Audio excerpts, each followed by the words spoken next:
રાજા પરબારા કઈ પાસે ગયા ને એમ કીધું કે રાણી બોલો, તમે કાંઈ પણ બીજું માગો તો હું તમને આપું. તો કે મારે કાંઈ જોતું નથી, તમે મારા 2 વરદાન છે એ બાકીને આપી દો. 14 વર્ષનો રામને વનવાસ આપો અને મારા ભરતને આપો ગાદી.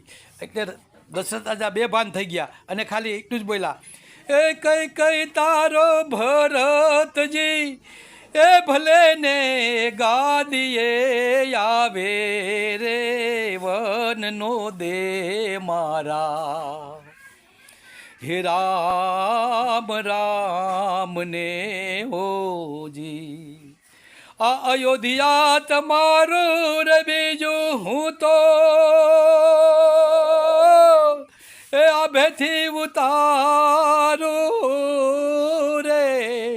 આ અયોધ્યા તમારું રે, બીજું હું તો એ આભેથી ઉતારું